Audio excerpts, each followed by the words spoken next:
परमेश्वराने कोणाला पाचारण केलं? यशाया संदेष्टाला. यशाया संदेष्टाचा ग्रंथ वाचा, यशायाचं पुस्तक वाचा. त्याला मिनी बायबल म्हटलेलं आहे. किती पुस्तक आहेत यशायामध्ये? 66. आणि ते सगळ्यात छोटं बायबल असं म्हटलेलं आहे. परमेश्वर त्याच्यामध्ये आहे, त्याच्यामध्ये पुत्र पण आहे, त्याच्यामध्ये पवित्र आत्मा. आमेन. आणि यशायाला पाचारण करताना आपण पाहिलं की परमेश्वराने कसं पाचारण केलं. कसं पाचारण केलं कोणाला आठवतं? तुम्ही वाचू शकाल मोबाईल मधून? दर्शन दिलं. यशायाला काय दिलं परमेश्वराने?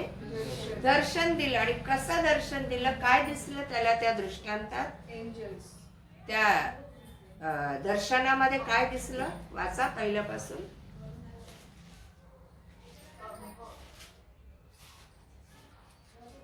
नाही का तुम्हाला वाचत?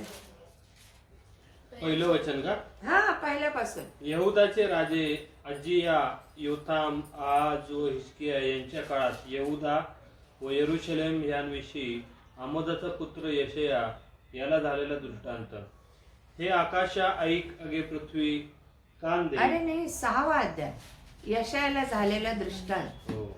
उज्जय राजा मरण पावला त्या वर्षी प्रभूला उच्च स्थळी असलेल्या उच्च सिंहासनावर बसलेले मी पाहिले. कुठं बसलेलं पाहिलं? उच्च सिंहासनावर. उच्च सिंहासनावर बसलेले उच्च स्थळी बसलेलं मी परमेश्वराला पाहिलं. पुढे त्याच्या जाग्याच्या सोग्याने मंदिर व्यापून गेले होते. त्याच्या जाग्याच्या सोग्याने काय व्यापून गेलं होतं? मंदिर. त्याचा जागा एवढा मोठा होता की अख्खं मंदिर त्याने काय केलं? झाकलं गेलं, व्यापून गेलं. आमेन. पुढे त्याच्या भोवताली सराफीम उभे होते. त्याच्या भोवताली कोण उभे होते? सराफीम. सराफीम. सराफीम कोण आहेत? हे एंजल्स. एंजल्स आहेत, देवदूत आहेत. पुढे प्रत्येकाला 6 पंख होते. प्रत्येकाला किती किती पंख होते? 6. हा दोन्ही तो आपले तोंड झाकी, हा दोन्ही आपले पाय झाकी, हा. व दोन्ही उडे. हा. ते आळीपाळीने उच्च स्वराने म्हणत, पवित्र पवित्र पवित्र सेनाधीश परमेश्वर, अखिल पृथ्वीची समृद्धी त्याचे वैभव आहे. घोषणा करणाऱ्यांच्या ह्या वाणीने उंबरठे हल्ले व मंदिर धुराने भरले. येस. काय करत होते ते देवदूत? परमेश्वरासमोर उभे राहून घोषणा करत होते. कसली घोषणा? पवित्र पवित्र पवित्र सेनाधीश परमेश्वर. पवित्र पवित्र पवित्र सेनाधीश परमेश्वर, अखिल सृष्टीचा समृद्धी त्याचे वैभव आहे. अखिल सृष्टी, अखिल पृथ्वीची समृद्धी अखिल पृथ्वीची समृद्धी त्याची आहे, त्याचं वैभव आहे. आणि त्यांच्या या घोषणाने काय हल्ले? उंबरठे हल्ले. कशाचे उंबरठे? मंदिर. मंदिराचे उंबरठे हल्ले. आमेन. आमेन. परमेश्वर ज्या जागेत येतो ना, त्या जागेमध्ये अद्भुत गोष्टी घडल्या पाहिजे. Praise God. हालेलुया. ज्या वेळेस सलमोनाने मंदिर बांधलं, सलमोन राजाने मंदिर बांधलं आणि त्याने त्याचं उद्घाटन केलं, इनॉग्रेशन केलं, त्यावेळेस त्याने प्रार्थनेसाठी तो गुडघ्यावर बसला आणि प्रार्थनेसाठी सुरुवात केली. त्यावेळेस असं म्हटलेलं आहे की परमेश्वराच्या मेघाने ते मंदिर व्यापलं गेलं. आमेन. आणि सर्व मंदिरामध्ये मेघाने काय केलं? आच्छादन केलं. तिथे कोणाला काही काम करता येईना. परमेश्वर मेघाच्या द्वारे, परमेश्वर स्वतःहून तिथे उतरतो. परमेश्वर अग्नीच्या द्वारे उतरतो. परमेश्वर मेघस्तंभ अग्निस्तंभ होऊन आपल्यामध्ये येतो. आणि हे आपल्याला कळलं पाहिजे. परमेश्वर माझ्या प्रार्थनेच्या द्वारे, परमेश्वर माझ्या सहभागितेच्या द्वारे, परमेश्वराला जे मंदिर, जे माझं अंतःकरण, जे माझं शरीर मंदिर आहे ते मी अर्पण केलंय, तर मी किती हादरते, माझे उंबरठे किती हलतात. आमेन. आमेन. माझ्यात काय परिवर्तन येतं परमेश्वराच्या उपस्थितीमुळे. Praise God. आपण बघतो की सलमोन राजा गुडघे टेकून प्रार्थना करत असताना मंदिर सगळं मेघांनी व्यापून गेलं. ज्यावेळेस निवास मंडप बांधण्यात आला त्यावेळेस मोशे निवास मंडपाकडे केव्हा जायचा? ज्यावेळेस मेघ उतरून यायचा निवास मंडपावर आणि त्यांना समजायचं की परमेश्वर आला आहे. आणि ते परमेश्वराच्या निवास मंडपात जायचा. मोशेला फक्त परवानगी होती परमेश्वराच्या निवास मंडपात जाण्याची, परंतु बाकीचे इस्रायल लोक आपापल्या डेऱ्याच्या दारापाशी उभे राहायचे. त्यांना परवानगी नव्हती तिथे जायची. आज यशायाने पाहिलं, दृष्टांत पाहिला. सराफिम देवदूत आहेत, परमेश्वर उतरून आलेला आणि सगळ्या झग्याने त्याने ते मंदिर व्यापून टाकलेलं आहे. आणि ते देवदूत काय करत आहे? घोषणा करत आहे. आणि कशी करत आहे? तर त्या प्रत्येक देवदूताला किती देवदूत आहेत सांगितले का? प्रत्येक देवदूताला किती पंख आहेत? 6 पंख आहेत.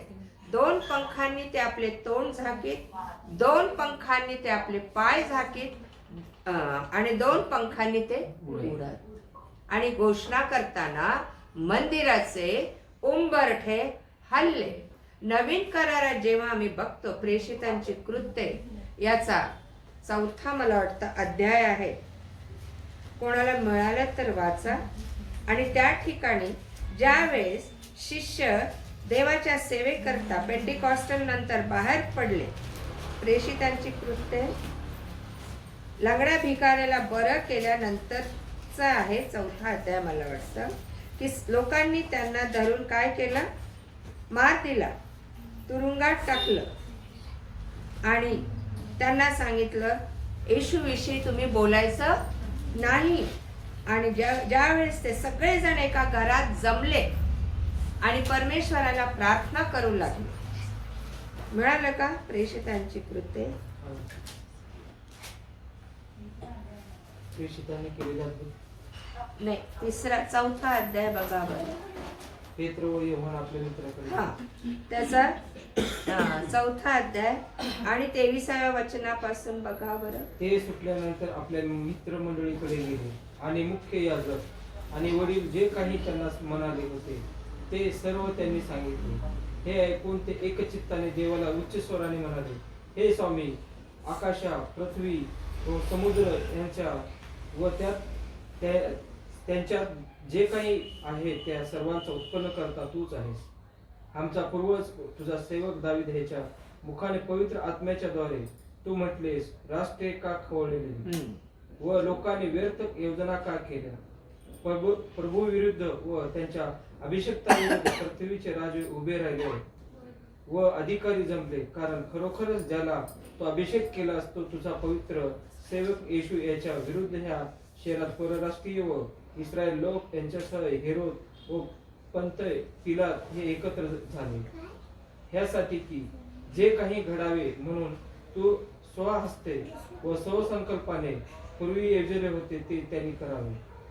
तर हे प्रभू, आता तू त्यांच्या धमकवण्याकडे पहा आणि बरे करण्याकरता तू आपला हात लांब करत असता आपल्या दासाने पूर्ण धैर्याने तुझे वचन सांगावे असे कर. तुझा पवित्र सेवक येशू याच्या नावाने चिन्हे व अद्भुते घडावीत असेही कर. त्यांनी प्रार्थना केल्यावर ज्या जागेत ते जमले होते ती हादरली आणि ते सर्व पवित्र आत्म्याने परिपूर्ण होऊन देवाचे वचन धैर्याने बोलू लागले. बस काय झालं? त्यांना तिथल्या लोकांनी हाणमार केली आणि मग त्यांनी देवाकडे एकत्र येऊन त्यांनी त्या घरामध्ये काय केली? प्रार्थना केली की देवा, त्यांच्याकडे बघ, तू ते आम्हाला कशा रीतीने वागवत आहेत आणि बरे करण्याकरता आपला हात लांब कर, हे सगळं निवारण कर तू. आणि ही प्रार्थना, साधी प्रार्थना केली त्यांनी येशूला आणि त्या प्रार्थनेमुळे काय झालं? जागा हादरली. आमेन. आणि ते सर्व पवित्र आत्म्याने कसे झाले? आम्ही प्रार्थना करताना काही हादरलं नाही तरी आम्ही पवित्र आत्म्याने परिपूर्ण होणं गरजेचं.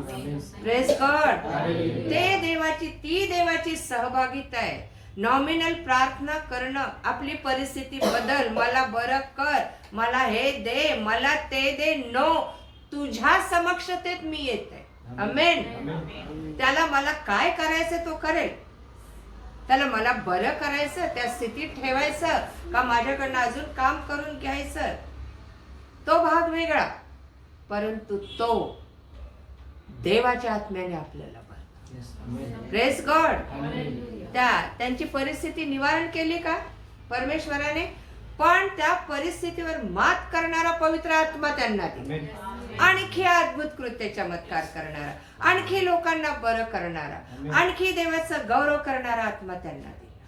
Praise God. त्यांनी त्या लोकांना दापलं नाही, ते शत्रू बाजूला नाही केले, पण त्या शत्रूंना दाखवले या शिष्यांच्या द्वारे मी किती अद्भुत देव. Praise God. देव प्रत्येकाला दर्शन देतो, पण त्या दर्शनामागे उद्देश आहे त्याचा. फार आपण चांगले आहोत म्हणून देव दर्शन नाही देत. फार चांगले आहोत म्हणून आपली प्रार्थना नाही ऐकत. फार धार्मिक आहोत म्हणून आम्हाला बरं नाही करत तो. एक लक्षात ठेवा, ही त्याची निवड असते. यशाया बघत होता, परमेश्वराला पाहत होता, परमेश्वराच्या सोग्याने सगळं मंदिर व्यापलं आणि एंजलच्या, देवदूतांच्या घोषणांनी काय झालं? उंबरठे हल्ले. पुढे काय म्हणतो यशाया? तेव्हा मी म्हणालो हाय हाय हाय हाय, माझे आता वाईट झाले. माझे आता काय झाले? वाईट झाले. का बरं? कारण मी अशुद्ध ओठांचा मनुष्य आहे आणि अशुद्ध ओठांच्या लोकात राहतो. Yes. आणि सेनाधीश परमेश्वर राजाधिराज याला मी आपल्या डोळ्यांनी पाहिले. याला मी आपल्या डोळ्यांनी पाहिलं. कोणाला? परमेश्वर जो सेनाधीश परमेश्वर राजाधिराज याला मी माझ्या डोळ्यांनी पाहिलं. आणि ज्या वेळेस त्यांनी पाहिलं, यशायाला आपली कमजोरी कळली. आमेन. यशायाला देवाने कुठून निवडलं? जुन्या करारात पण यशाया आहे, हिजकिया राजाच्या वेळेस आम्ही पाहतो. परंतु यशाया संदेशाला निवडण्यामागे परमेश्वराचा फार मोठा हेतू. आणि ज्या वेळेस यशायाने परमेश्वराला पाहिलं, देवदूतांना पाहिलं, त्याचं पाप त्याला आठवलं. आमेन. रोज आम्हाला आमची पाप आठवतात का? आम्हाला एवढंच माहिती आहे त्याने आमची पाप स्वदेही नेली. पण आज केलेलं पाप, काल केलेलं पाप, परवा केलेलं पाप आम्हाला आठवतं का? त्याबद्दल आम्ही कबुली देऊन क्षमा मागतो का? तो म्हणतो मी किती पापी, माझ्या पापी डोळ्यांनी मी परमेश्वराला पाहिलेलं आहे. आता माझी काय धडगत नाही, कारण जुन्या करारात परमेश्वराला कोणी पाहू शकत नव्हतं. मोशेला पण तो म्हणाला, तू कपारीत जा, खडकाच्या कपारीत लप, मी पाठमोरा तुझ्यापासून जाईल, तेव्हा तू मला पहा. कारण तो अग्नीचा देव, तो इतका सामर्थ्यशाली, इतका प्रकाशमय, इतका तेजोमय. पुढे यहस्केलाकडे जाऊ आपण, त्यावेळेस आपल्याला कळेल की परमेश्वराने यहस्केलाला कसं दर्शन दिलं.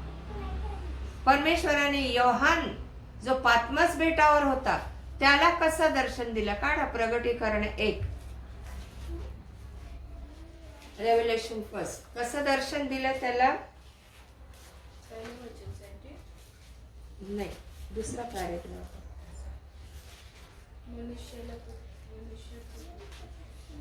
प्रगटीकरणाचा 1ला अध्याय आणि थँक्यू जीसस. अरे 9वं वचन. प्रगटीकरण. हा, वाचा ना. मनुष्याच्या पुत्राचा साक्षात्कार. हा. मी योहान, जो तुमचा बंधू आणि येशू मधील क्लेश, राज्य व धीर. दारापासून माझ्या बरोबर बोलत असलेली वाणी कोणाची हे पाहण्यास मी मागे वळलो. मागे वळून पाहतो तर सोन्याचा 7 समया आणि त्या समयांच्या मध्यभागी मनुष्याच्या पुत्रासारखा पायघोळ वस्त्र परिधान केलेला आणि छातीवरून सोन्याचा पट्टा बांधलेला असा कोणी एक माझ्या दृष्टीस पडला. त्याचे डोके व केस बर्फासारख्या पांढऱ्या लोकरीसारखे पांढरे होते. त्याचे डोळे अग्नीच्या ज्वालेसारखे होते. त्याचे पाय जणू काय भट्टीतून काढलेल्या जळजळीत सोनपितळेसारखे होते आणि त्याची वाणी अनेक जलप्रवाहांच्या ध्वनीसारखी होती. त्याच्या उजव्या हातात 7 तारे होते. त्याच्या तोंडातून तीक्ष्ण दुधारी तलवार निघाली आणि त्याची मुद्रा परम तेजाने प्रकाशणाऱ्या सूर्यासारखी होती. मी त्याला पाहिले तेव्हा मी मेल्यासारखा त्याच्या पायाजवळ पडलो. मग त्याने आपला उजवा हात माझ्यावर ठेवून मला म्हटले, भिवू नकोस. जो पहिला व शेवटला आणि जो जिवंत तो मी आहे. मी मेलो होतो तरी पहा मी युगानुयुग जिवंत आहे आणि मरणाच्या व अधोलोकाच्या किल्ल्या माझ्याजवळ आहेत. आमेन. आमेन. कसं दर्शन झालं परमेश्वराचं? किती अद्भुत दर्शन झालं ना. पातमस बेटावर असणाऱ्या योहानाला ज्याला प्रगटीकरण दिलं परमेश्वराने, 7 मंडळांबद्दल लिहून ठेव म्हटलं होतं. त्यांना संदेश दे, त्यांना पत्र पाठव. आमेन. याचा कधी अभ्यास केलाय आपण? कसा आहे परमेश्वर आपला, त्याचं वर्णन केलेलं आहे. आम्हाला एवढंच माहिती आहे, तो पवित्र आहे, तो सामर्थ्यशाली आहे, तो ज्ञानी आहे, तो पराक्रमी आहे. असा देव ज्या वेळेस मनुष्य बघतात त्यावेळेस ते चक्कर येऊन भयाने ग्रस्त होऊन खाली पडतात. आमेन. Praise God. आणि असा देव म्हणतो मला तुझा सहवास हवा आहे रे. मला तुझ्या बरोबर जगणं पाहिजे, तुझ्या बरोबर राहणं पाहिजे. मागे पण सांगितलं, ज्यावेळेस सृष्टी निर्माण केली परमेश्वराने त्यावेळेस त्याने सगळ्यात शेवटी काय निर्माण केलं? मनुष्याने केलं. त्याने घर निर्माण केलं त्याचं. आमेन. त्या बागेमध्ये त्याने एक घर तयार केलं मातीचं. आमेन. आणि त्याच्यात तो वस्तीला गेला. Praise God. आणि 30 वस्ती, 30 माती अजूनपर्यंत आहे या जगामध्ये. तेच घर अजून आहेत त्याच्यामध्ये, या जगामध्ये. पण ते त्याच्या हक्काचं घर म्हणजे तुम्ही आणि मी. आमेन. आणि म्हणून तो मनुष्याला निवडतो त्याच्या कार्यासाठी, यासाठी की मी तुमच्यामध्ये ना, तुम्ही कार्य कराल माझं. माझा आत्मा तुमच्यामध्ये ना, तुम्ही कार्य कराल माझं. आणि ज्या वेळेस यशायाने पाहिलं, यशाया घाबरला आणि म्हणाला मी किती पापी आहे, मी अशुद्ध आहे, मी अशुद्ध ओठांच्या लोकात राहतो. यशाया काढा. आणि मग काय झालं? त्याने कबुली दिली. का तो म्हणाला मी अशुद्ध लोकांच्या ठिकाणी राहतो? त्याचं उत्तर 1ल्या अध्यायामध्ये आहे. कारण ज्या वेळेस परमेश्वराने आकाशाला आणि पृथ्वीला हाक मारून म्हटलं, काय म्हटलं? आगे अरे आकाशा ऐक, आगे पृथ्वी कान दे.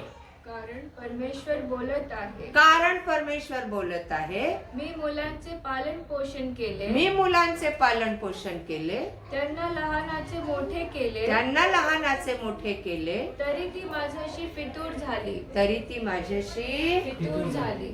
म्हणून यशाया म्हणतो, पुढचा वाच म्हणजे समजेल. बैल आपल्या धन्याला ओळखतो, गाढव आपल्या मालकाचे ठाण ओळखतो, पण इस्रायल ओळखत नाही. माझे लोक विचार करीत नाही. इस्रायल ओळखत नाही, माझे लोक विचार करीत नाही. पुढे किती हे पापिष्ट राष्ट्र, हा. दुष्कर्माने भारावलेले लोक. किती हे पापिष्ट आणि दुष्कर्माने भारावलेले लोक. आमेन. पुढे दुर्जनांची संतती. दुर्जनांची संतती. आणि ही आचारभ्रष्ट मुले. ही आचारभ्रष्ट मुले. यांनी परमेश्वराला सोडले आहे. यांनी परमेश्वराला सोडलं आहे. इस्रायलाच्या पवित्र प्रभूला तुच्छ मानले आहे. इस्रायलाच्या पवित्र प्रभूला तुच्छ मानलेलं आहे. ती वियुक्त होऊन मागे फिरली आहे. ती वियुक्त होऊन मागे फिरली आहे. तुम्ही अधिकाधिक फितूर मार का खात राहता? तुम्ही अधिक अधिक फितून मार का खात राहता? हर एक मस्तक व्यथित झाले आहे, हर एक मस्तक व्यथित झाले आहे, हर एक हृदय ग्लान झाले हर आहे. एक हृदय म्लान झाले आहे. पायाच्या तळव्यापासून मस्तकापर्यंत काहीच धड नाही. पायाच्या तळव्यापासून मस्तकापर्यंत काहीच धड नाही.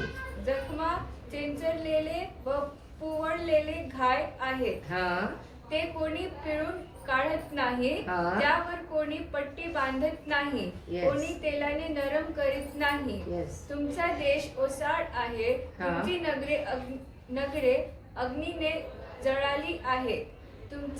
तुमची शेते परके लोक तुमच्या देखत खाऊन टाकत आहेत. परक्यांनी उद्ध्वस्त केल्याप्रमाणे ती ओसाड झाली आहे. सियोनेचे कन्या द्राक्षीच्या माळातल्या खोपीसारखी, काकड्यांच्या बागेतल्या माचाळासारखी, वेळा पडलेल्या नगरासारखी राहिली आहे. येस. सेनाधीश परमेश्वराने आमच्यासाठी यात किंचित शेष राखून ठेवले नसते तर आम्ही सदोमासारखे झालो असतो, गमोऱ्याप्रमाणे बनलो असतो. येस. किती वर्णन केलंय इस्रायल लोकांचं परमेश्वराने. तुम्ही फितूर झालात, दुर्जनांची संतती, शापभ्रष्ट मुलं, राष्ट्र लोक सुद्धा पापी आहेत आणि त्यामुळे यशायाला बोलावं लागलं, मी अशुद्ध ओठांचा अशुद्ध लोकांमध्ये मी राहते. आमेन. आमेन. आमेन. आणि यशायाला निवडण्याचं कारण, जा आणि या लोकांना सांग. आमेन. प्रत्येक वेळेस लोक ज्यावेळेस आम्ही देवापासून दूर जातो, कोणी ना कोणी कान उघडणी करणारा आमच्याकडे पाठवतो परमेश्वर, पण आम्ही ऐकत नाही. आम्ही आहोत तसेच आहोत. आम्ही शेवटल्या काळात जगत आहोत. इतकं पाप केलेलं आहे. देव म्हणतो, देवाने पृथ्वीला आणि आकाशाला हाक मारून सांगितलं, मी या लोकांचं पालन पोषण केलेलं. हे किती भ्रष्ट लोक आहेत. ते मला ओळखत नाहीत, मला जुमानत नाही.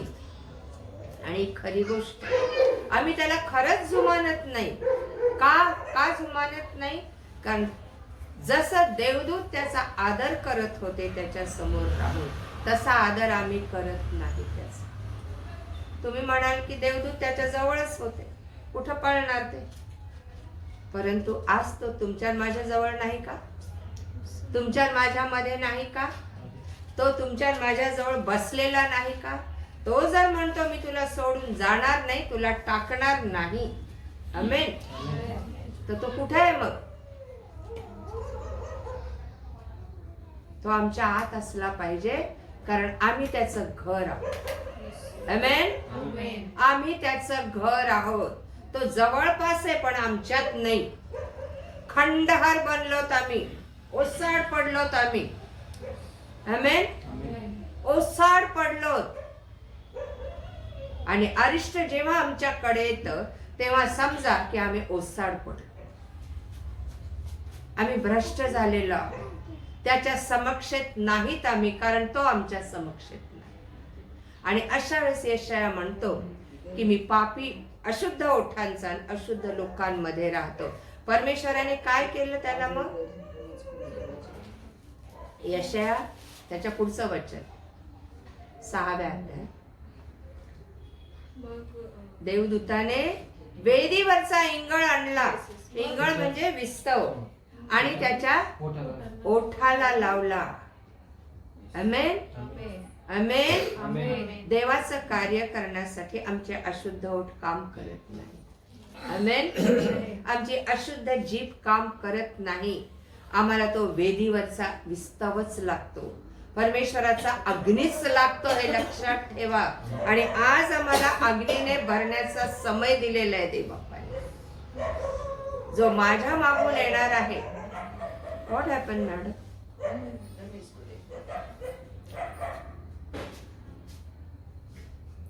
योहान म्हणतो, मी तुमचा बाप्तिस्मा पाण्याने केला खरा, पण जो माझ्या मागून येणार आहे तो कशाने करणार आहे? अग्नीने आणि पवित्र आत्म्याने करणार आहे. आमेन. अग्नीने पेटलेले आम्ही पाहिजे आहोत. Praise God. हालेलुया. जोपर्यंत परमेश्वराच्या अग्नीने आम्ही पेटत नाही तोपर्यंत कार्य घडत नाही. आमच्यातही नाही आणि इतरांमध्ये पण नाही. आमेन. अग्नी वाईटाला खाऊन टाकतो.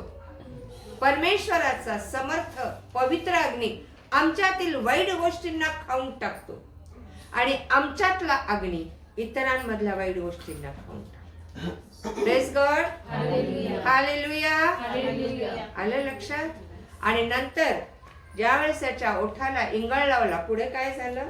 मग तो माझ्या ओठांना लावून त्याने म्हटले, पहा, याचा स्पर्श तुझ्या ओठांना झाला म्हणून तुझा दोष दूर झाला आहे. तुझा दोष दूर झाला आहे. पापी लोकात राहणं हा एक दोष आहे. आमेन. म्हणून इस्रायल लोकांना मिस्रातून बाहेर काढणं देवाला रास्त वाटलं. Praise God. हालेलुया. बघा त्याची अट आहे ती. पापी लोकात राहणं देवाला आवडत नाही. दुसरं करिंथी पत्र 6 अध्याय 18 वचन काय सांगतं? करिंथी दुसरे पत्र याचं 6 अध्याय 18 वचन. आणि मी तुम्हाला पिता असा होईल, तुम्ही मला पुत्र व कन्या नाही असे त्याच्यावरचं वचन वाचा. 17 16 17. पण बसू पडते. हा 15 ख्रिस्ताची बलियाराशी 14 पासून वाच. ओके. तुम्ही विश्वास न ठेवणाऱ्याबरोबर संबंध जोडून विजोड होऊ नका, हा. कारण नीती व स्वैराचार ह्यांची भाग कशी होणार, उजेड व अंधार यांचा मिलाप कसा होणार, ख्रिस्ताची बलियाराशी एक वाक्यता कशी होणार, आमेन. विश्वास ठेवणारा व विश्वास न ठेवणारा हे वाटेकरी कसे होणार, देवाच्या मंदिराचा मूर्तीबरोबर मेळ कसा बसणार. आपण तर जिवंत देवाचे मंदिर आहोत. देवाने असे म्हटले आहे की मी त्यांच्यामध्ये वास करून राहीन, मी त्यांचा देव होईन व ते माझे लोक होतील. म्हणून त्यांच्यामधून निघा व वेगळे व्हा. आमेन. आमेन. काय सांगितलं? आज्ञा काय आहे? त्यांच्यातून निघा वेगळे. कसं? निघताना तुम्ही सामर्थ्याने भरलेले पाहिजे. आमेन. यशाला वेगळा करताना परमेश्वराने अग्नीचा इंगळ त्याच्या मुखाला लावला. Praise God. असाच उठून वेगळे झालं तर त्यांच्यात आणि तुमच्यात काही फरक नसणार. तुम्हाला वेगळं आणि तुम्हाला मला वेगळं करण्याचं कारण तुम्ही आणि आम्ही त्यांच्यापेक्षा सामर्थ्याने अधिक पाहिजे आहे. ते वाईट आहेत म्हणून नाही, ते अविश्वासू आहेत, ते अंधकारात आहेत. त्यांना काढण्यासाठी आम्ही सामर्थ्याने, आम्ही अग्नीने, आम्ही पावित्र्याने, आम्ही नीतिमत्वाने भरणं खूप गरजेचं आहे. परमेश्वराने आमच्यात वास करणं खूप गरजेचं आहे. आमेन. तो म्हणतो त्यांच्यामधून तुम्ही निघा आणि वेगळे व्हा. त्यांचा तिरस्कार करा सांगितलं का? त्यांना उणा लेखा, त्यांना डॉमिनेट करा म्हटलंय का? का वेगळं व्हायला सांगितलं? पुढचं वचन काय? तुम्ही त्यांच्यातून निघा म्हणजे मी तुमचा देव होईल आणि तुम्ही माझे पुत्र आणि कन्या होताल. बरोबर? हा. आणि जेव्हा आम्ही त्याचे पुत्र आणि कन्या होतो तेव्हा आम्ही या जगावर सत्ता करणार आहोत. सगळ्या वाईट शक्ती आमच्या पायाखाली असतात. परमेश्वरासारख्या, देवासारख्या. यशायाच्या मुखाला त्याने अग्नीचा इंगळ लावला आणि त्याचा दोष दूर केला. Praise God. ज्या शिष्य पवित्र आत्म्याने भरले, अग्नीच्या जिव्हा त्यांच्यावर आल्या तेव्हा ते पवित्र आत्म्याने परिपूर्ण झाले. हा अग्नी तुमच्यात आणि माझ्यात असणं किती गरजेचं आहे. नुसतं ख्रिस्ती म्हणून जगू नका. आज मेला तर कुठं जाल माहित नाही. तो अग्नीचा देव योहाना समोर उतरून आला होता. आमेन. त्याचे डोळे अग्नीसारखे होते असं म्हटलेलं आहे प्रगटीकरणात आपण वाचलं. अग्नीचं झुडूप मोशेला दिसलं, त्या झुडपात परमेश्वर होता.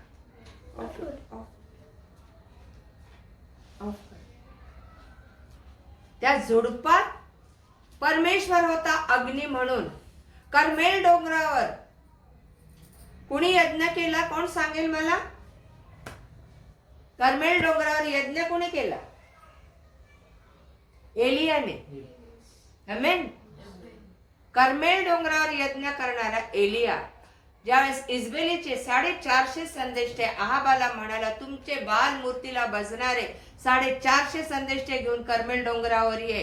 आज कुठला देव खरा? आणि सकाळपासून तर संध्याकाळपर्यंत बालमूर्ती पुढे संदेष्टे फिरत होते, नाचत होते, त्याला मनवत होते, परंतु काही एक अग्नी येऊन त्या अर्पणाला जाळलं नाही त्यांनी. पण संध्याकाळ नंतर एलियाने वेदी नीटनेटकी केली, खळग खणलं, त्याच्या भोवती खळ खणलं, त्या वेदीवर त्यांनी पाणी टाकलं, 12 घागरी पाणी टाकलं, ओली केली, त्याच्यावर गोरे वगैरे अर्पण टाकलं. ओली वस्तू जळत नाही. आमेन. आमेन. ओली वस्तू जळते का? लाकडं ओले करून तुम्ही ते पेटवले तर जळतील का? कपडे ओले केले तर जळतील का? परंतु ज्यावेळेस त्याने प्रार्थना केली परमेश्वराची, वरून अग्नी आला आणि त्या अर्पण साठून गेलं, जळून खाक केली ती वेदी पाण्याची. अग्नीचं सामर्थ्य आज तुमच्या माझ्यामध्ये पाहिजे. बहिणींनो, भावांनो, नुसतं फक्त देव करत राहू नका. परिपूर्णता अग्नीची, पवित्र आत्म्याची आमच्यात हवी आहे. तरच आम्ही देवाच्या कार्याला पुढे सरसावतो. अर्ध्या हळकुंडात पिवळे होऊ नका. तो अग्नी शेवटपर्यंत तुमच्या बरोबर आहे. Praise God. हालेलुया. आणि ह्याच अग्नीच्या सामर्थ्याने तो बोलला. ज्यावेळेस परमेश्वर म्हणाला यशाला, आमच्यासाठी मी कोणाला पाठवू? आधी असं म्हटलेलं, मी कोणाला पाठवू, म्हणजे एकेरी काय म्हणतात त्याला? सिंग्युलर है ना, एक वचनी बोललाय, मी कोणाला पाठवू. आणि पुढचं वाक्य काय? आमच्यासाठी कोण जाईल? वाचताना नीट वाचा. आमच्यासाठी कोण जाईल? कोणासाठी? पिता, पुत्र, पवित्र आत्मा. परमेश्वर कार्य करतो ना, तर नुसता परमेश्वर करत नाही, नुसता येशू करत नाही, फक्त पवित्र आत्मा करत नाही, तर तिन्ही मिळून कार्य करा. या शेवटल्या काळात पवित्र आत्माने त्यात पिता पण आहे, पुत्र पण आहे, पवित्र आत्मा पण आहे. आमेन. कार्याची वेळ, कृतीची वेळ आलेली ही लास्ट. Praise God. आणि पवित्र आत्मा कृती करत आहे. हालेलुया. आणि जर आम्ही देवाचे आहोत, मरगळलेले असतो, आम्ही आजारी पडतो, त्रास होतो, तरीही देव तुम्हाला मरगळलेलं ठेवत नाही, चेतनाहीन ठेवत नाही, मेल्यासारखे पाडत नाही देव आपल्या.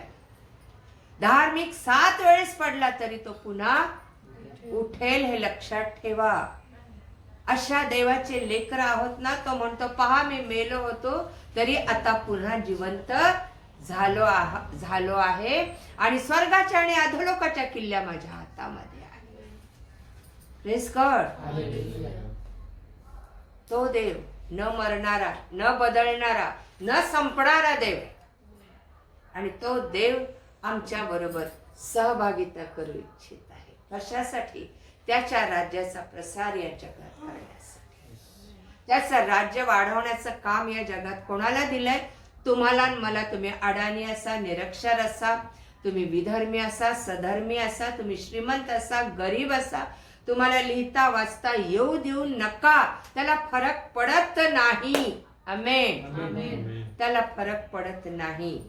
नोहा अडाणी होता, शिकलेला होता का? पण नोहाला त्याने काय बनवलं? क्या बनाया उसको? जहाज कोण बांधतं? कोण बांधतं? इंजिनियर बन. त्याला मोजमाप दिलं, कसं बनवायचं ते सांगितलं, आणि पहिलं जहाज जगात बनलं असेल तर नोहाच्या द्वारे. आमेन. तो ते टॅलेंट देतो तुम्हाला आणि मला. त्याचा अनुभव घेऊन बघा, तो किती अद्भुत आणि किती चांगला देव आहे. आमेन. येते लक्षात? दावीद काय राजा बनण्याच्या योग्यतेचा होता? हो. हा? नाही. गल्ल्यात ह्याला मारू शकला असता, पण त्याला एक पराक्रमी वीर आणि राजा कोणी बनवलं? परमेश्वर. किती शिकला होता दावीद? कधी त्याला पाचारण झालं? 15-16. 16व्या वर्षी. हा? कोण घडवतं तुम्हाला आणि मला? परमेश्वर. दाविदामध्ये तो अग्नी होता, नोहामध्ये तो अग्नी होता, एलियामध्ये तो अग्नी होता, मोशेमध्ये तो झुडपातला अग्नी गेला आणि मोशेला तयार केलं. तुम्ही आणि मी अजून लेचे पेचेच आहोत. कार्य का घडत नाही आमच्याकडे? का आम्ही उभे राहत नाही? तो देव म्हणतो ना, मी आहे ना तुझ्या बरोबर, तरी आम्ही का मागे पडतो? मी कोणाला पाठवू? पहिलं वाक्य काय? मी कोणाला पाठवू? तेव्हा मी प्रभूची वाणी ऐकली ती हा, अशी, लावली. मी कोणाला पाठवू? आमच्यासाठी कोण जाईल? आमच्यासाठी कोण जाईल? आमेन. आमेन. मी कोणाला पाठवू? परमेश्वर म्हणतो. आणि तिथे पिता पण आहे, पुत्र पण आहे, पवित्र आत्मा पण आहे, आणि तो म्हणतो आमच्यासाठी कोण जाईल? पुढचं उत्तर काय आलं? तेव्हा मी म्हणालो, हा मी आहे, मला पाठव. हा मी आहे, मला पाठव. एवढं धैर्य कसं आलं यशाला? कसं आलं? कारण देव त्याच्यामध्ये उतरून आला. आमेन. परमेश्वर त्याच्यामध्ये उतरून आला. आणि परमेश्वराला असे लोक पाहिजे की आम्ही त्याला आमच्या जागा देऊ, आमच्या बरोबर चाल, आमच्या जवळ उषा पायथ्याला बस, रात्रभर सांभाळ, आम्हाला यश दे, आम्हाला आरोग्य दे, आम्हाला खायला प्यायला दे, आम्हाला कमी पडू देऊ नको. याच्यासाठी देव नाही. देव तुमच्या आणि माझ्यामध्ये राहायला येण्यासाठी देव आहे. आम्ही त्याचं घर आहोत, आम्ही त्याचं मंदिर आहोत, आम्ही त्याच्या राहण्याचं निवासस्थान आहोत, हक्काचं घर आहोत, आणि तो हक्काने आपल्याकडे. Praise God. हालेलुया. त्याला सहवास पाहिजे, त्याला सहभागिता पाहिजे आमच्याकडनं. कारण जर सहभागिता झाली नाही, आम्ही त्याच्या सहवासात गेलो नाही, तर तो आम्हाला दर्शन कशी देणार? तो आम्हाला त्याचे निरोप कसे देणार? जगात आम्ही काम कसं करायचंय, कसं शिकवणार आम्हाला? ते नॉलेज जगातून मिळतंय का आम्हाला? ते टॅलेंट मिळतंय का जगातून आम्हाला? आहे का जगामध्ये कुठलं तरी असं काय म्हणतात युनिव्हर्सिटी की परमेश्वर त्या ठिकाणी तो आम्हाला हे ज्ञान देईल?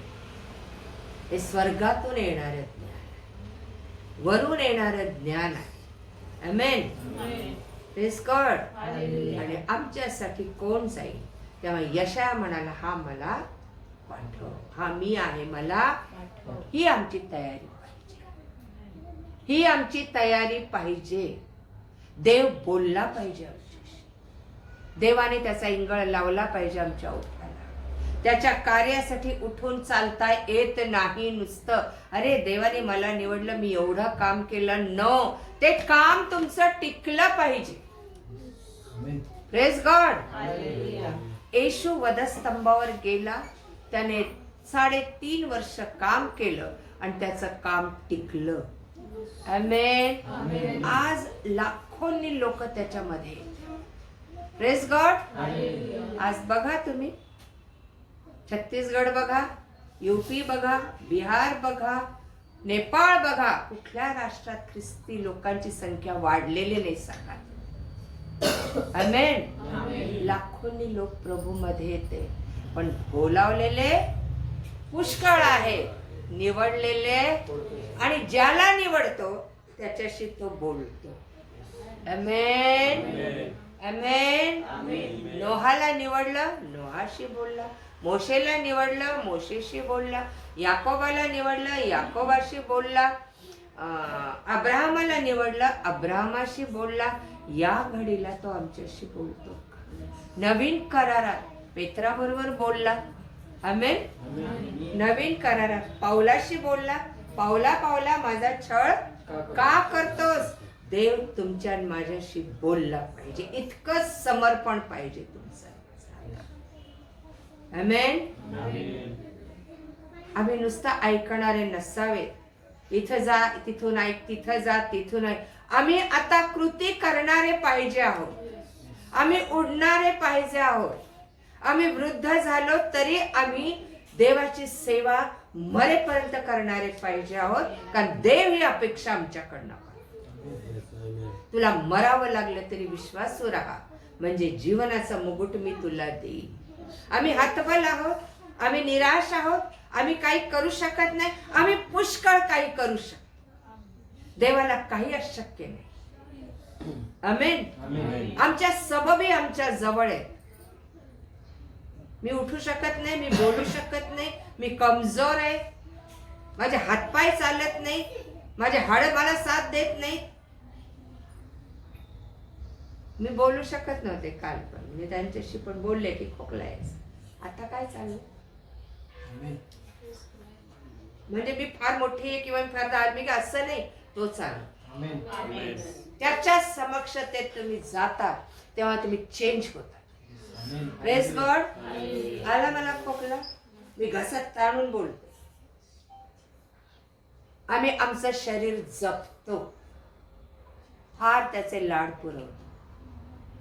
ते मेलेलं शरीर आमचं देवाला समर्पित आहे. आमेन. तो वापर करून घेईल त्याचा, आमच्या घशाचा, आमच्या हातापायांचा, आमच्या जिभेओठाचा, आमच्या बुद्धीचा. आम्ही पापाला मेलेलो असे आहोत, त्याच्यामध्ये जिवंत आहोत. Praise God. आता कृतीची वेळ आलेली. यशायाने पाहिलं, शेवटचे 2 पंख काय करत होते? कृती करत होते, उडत होते. उडण्याचा काळ आहे आपला. Praise God. पक्षी उडाला नाही तर भक्ष कसं घेणार? त्याला खायला कसं मिळणार? पक्षी एकाच जागे बसला तर त्याला कोण देईल खायला? जनावर एकाच जागे बसले तर कोण देईल खायला? त्याने आम्हाला उडायला सांगितलं. Praise God. शोधा म्हणजे तुम्हाला सापडेल. परमेश्वराचा काळ आहे, तोच त्याला शोधा, त्याला प्राप्त करून घ्या. उडण्याचा काळ आहे. प्रभू माझा उपयोग तू करून घे, मला पाठव. आमेन. मला पाठव. परमेश्वराने यशायाला प्रश्न का केला असेल? कोणाला पाठवू मी? ह्या पापिष्ट राष्ट्रांकडे कोणाला पाठवू? ही दुर्जनांच्या संततीकडे मी कोणाला पाठवू? आज आमच्याकडे पण हा प्रश्न येऊ शकतो त्याचा. आमेन. आणि त्याच्या कार्यासाठी तो बोलला पाहिजे, हे 110% खरं आहे. तो बोलला पाहिजे आमच्याशी. आमच्याशी देव बोलत नाही, याचं कारण आम्ही निरुत्साही आहोत त्याच्याशी बोलायला. आम्ही 10 मिनिटाची 5 मिनिटाची प्रार्थना करून सोडून देतो. रात्रंदिवस बोला त्याच्याशी. चालता उठता बोला. हे व्यर्थ शब्द नाहीये देवाशी बोलणं. देवाचं नाव व्यर्थ घेऊ नको असं म्हणून लोक देवाचं नावच घेत नाही, पण दुसऱ्या दैवतांचे नाव आम्ही रोज घेऊ. शिव्या गाळी आम्ही रोज करू. नको ते बोलणं आम्ही रोज करू. ज्याच्यामुळे आम्ही पापात पडतो ते आम्ही रोज करू. देवाने कधी सांगितलं माझं नाव व्यर्थ घेऊ नको? खोट्या शपथा घेण्याच्या वेळेस, है ना? खोटी शपथ वाहू नको, माझं नाव व्यर्थ घेऊ नको, माझ्या आड येऊन खोट्या लबाड्या करू नकोस. आमेन. इतकं पवित्र आणि सामर्थ्यशाली देवाचं नाव आहे जे त्याने आम्हाला दिलेलं आहे. Praise God. आम्हाला कोणाचं नाव दिले? कोणाचं नाव दिलेलं? ख्रिस्ताचं.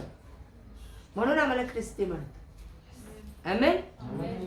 आणि आता उडण्याची वेळ आलेली आहे यशायाची. आणि परमेश्वर म्हणतो, जा मी तुला अशा राष्ट्रांकडे पाहते जे कानाने बहिरेत, डोळ्यांनी आंधळेत, मनाने बधीर आहेत. ते तुझं ऐकणार असं पण आहे. ते तुझं ऐकणार तरी तू त्यांच्याशी बोल. कोणीतरी तुझ्याशी बोलून गेलाय, त्यांच्याशी बोलून गेलाय. देव अशांशी पण बोलायला सांगतो ज्यांना देवाचं वचन ऐकण्याची इच्छा पण नसते, म्हणून त्यांना बहिरं म्हटलेलं. ज्यांना देवाचं वचन वाचायची इच्छा पण नसते म्हणून त्यांना आंधळं म्हटलेलं आहे. आणि ज्यांना मनात आपल्या अंतःकरणात देवाला घ्यायची इच्छा नसते त्यांना बधीर म्हटले. बघा दिवसभरात आमचं काम आम्ही देवापेक्षा किती गोष्टींचं मनन जास्त करतो, विचार जास्त करतो, किती गोष्टी मध्ये आम्ही रमून जातो. देव तुमच्याशी माझ्याशी बोलला पाहिजे. आजपासून आपण हा प्रयत्न करू की देव आमच्याशी बोलेल. आमेन, आमेन. शिष्यांना बोलावून त्याने सांगितलं येशूने. तसाच आत्मा दिला असता तर चाललं नसतं. काय गरज होती शिष्यांना सांगायची, शिक्षण द्यायची, बोलून त्यांना पवित्र आत्मा द्यायची, शिक्षण द्यायची, काय गरज होती? पण ते गरजेचं होतं. देव आम्हाला पाचारण करतो यासाठी की तो त्याने त्याची इच्छा आहे, त्याने आमच्याशी बोलावं, आम्ही त्याच्याशी सहभागी ऐकावं आम्ही त्याचं, आणि त्याचा निरोप घेऊन जगात जाऊ. आमचा निरोप घेऊन आम्ही जगात नाही येऊ शकत. आम्ही तयार केलेले संदेश घेऊन नाही जगात येऊ शकत. तो तुम्हाला सांगेल तुला कुठं जायचं. मोशे इकडे ये, तुला मिसर देशात जायचं. नको रे बाबा, मी जड मुखाचा जड जिभेचा, माझ्याच्याने नाही होणार, तुलाच जायचंय. कारण मी तुझ्या काठीत आहे, मी तुझ्या मुखात आहे, मी तुझ्या बरोबर. त्याने 4 वेळेस नाकारलं परमेश्वराला. परमेश्वराने त्यालाच पाठवलं कारण देवाने त्याची निवड केली. आमेन. तुमची निवड केली असं तुम्हाला वाटतं तर तयार व्हा, हा मला पाठव. आमेन. नुसतं घर दार, टेन्शन, काळज्या, माझ्या मुलाचं काय झालं, मुलीचं काय झालं, हा कुठे गेला आणि तो कुठे गेला, सोडून द्या ह्या गोष्टी. हा जेवला का, तो जेवला का. प्रत्येक जण मॅच्युअर्ड आहेत, प्रत्येकाला माहिती आहे मला खायचंय, मला जागायचंय. कोणाची काळजी करायचं कारण आहे? काळजी स्वतःची करा. प्रभू ज्यावेळेस येईल त्यावेळेस मी त्याच्या जाण्याच्या लायकीचे असेल की नाही, जाण्याच्या लायकीचा असेल की नाही. कारण तो हिशोब घेणार आहे. नुसतं देवाबरोबर वर जाणं एवढंच बाकी नाहीये. वर गेल्यावर न्यायाच्या दिवशी जो हिशेब घेईल त्यात सगळ्या गोष्टींचा हिशेब होईल. मी तुला सगळं दिलं होतं, काय केलं, काय केलं, त्याचं काय केलं. आमेन, आमेन, आमेन. उडण्याची, कृती करण्याची वेळ आली. कृती काय करायची? कृती काय करायची सांगा ना.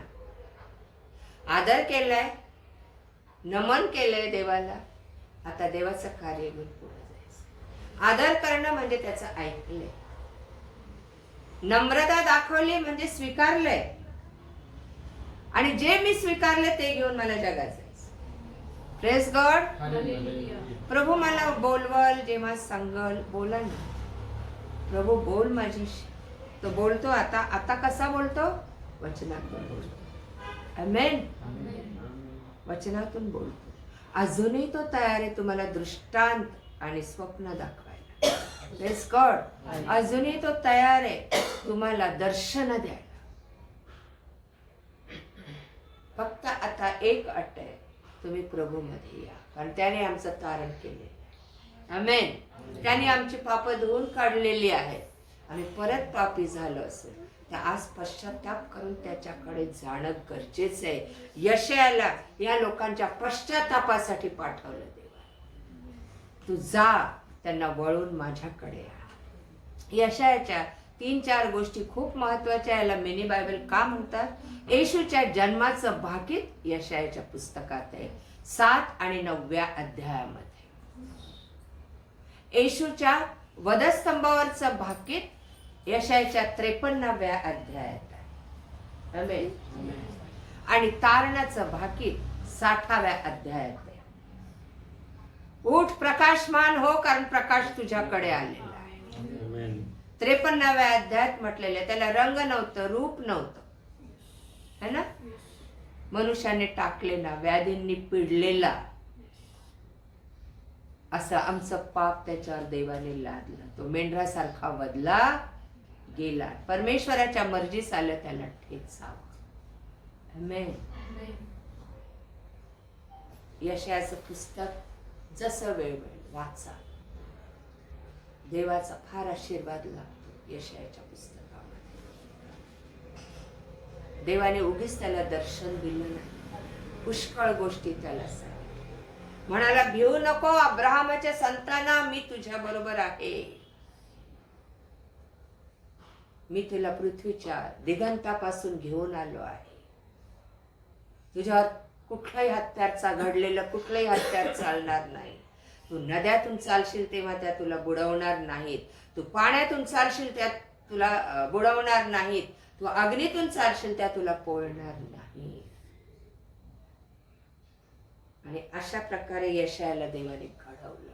आज तुम्हाला मला तसंच घडवलेलं आहे देवाने.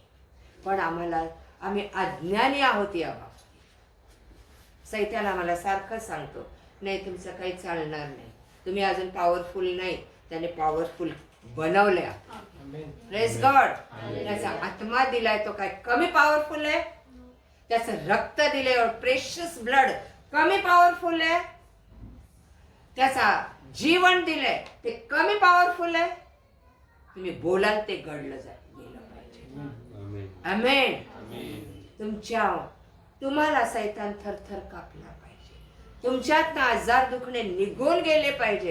काही काळासाठी आले असतील तर ठीक आहे, पण ते निघून गेले पाहिजे तुमच्यात. नंतर तुम्ही परत देवाच्या सेवेसाठी उभे राहिला. आमेन. Praise God. थांबूया आपण. यशाच्या आणखी गोष्टी पुढच्या भागात आपण पाहणार आहोत.